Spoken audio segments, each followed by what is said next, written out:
Hello et bienvenue dans l'épisode 7 de mon podcast C'était juste une anecdote. Des histoires qui semblent anodines mais révèlent bien plus parce que la vie c'est souvent ça, des petites choses qui nous font grandir, réfléchir ou simplement sourire. Épisode 7. L'art d'avoir des complexes. Le printemps est là, la chaleur revient, les vêtements légers remplacent les grosses mailles. Et lorsque je ressors mes robes, mes tops à manches courtes de leur caisse, c'est toujours le même sentiment qui m'envahit. Comment ai-je pu vivre ainsi? Pour que tu comprennes le sujet du jour, laisse-moi te raconter cette anecdote. J'ai 17 ans. Nous sommes fin août et je sors de chez une copine pour rentrer chez moi. Le jour a beau décliner, les températures restent très chaudes. Pourtant, ce jour-là, je porte un jean et un top à manches longues. Il fait plus de 30 degrés, mais moi, je suis habillée comme s'il en faisait 15 de moins. T'as pas chaud? Oh là là, moi je ne supporterai pas autant de couches de vêtements. Ces remarques, régulières d'ailleurs, je répondais d'un ton nonchalant. Non, moi je suis frileuse.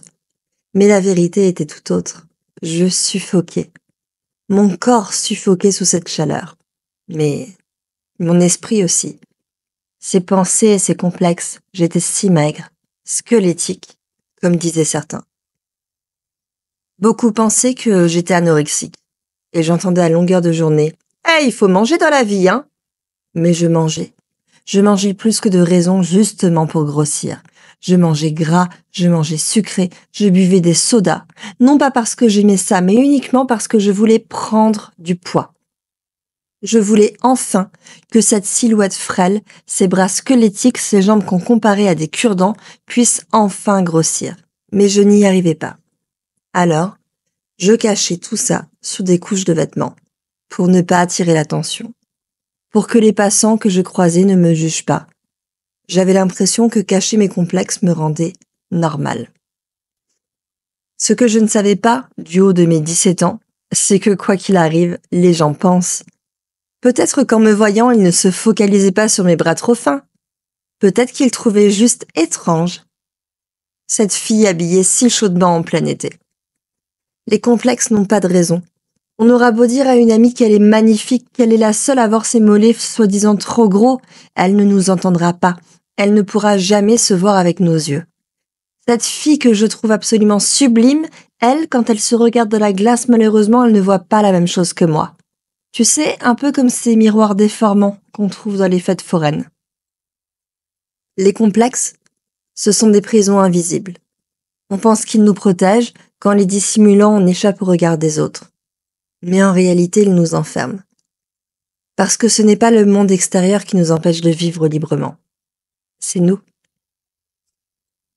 On passe notre temps à s'excuser d'être comme on est, à vouloir corriger ce que l'on pense être une erreur, un défaut, un problème.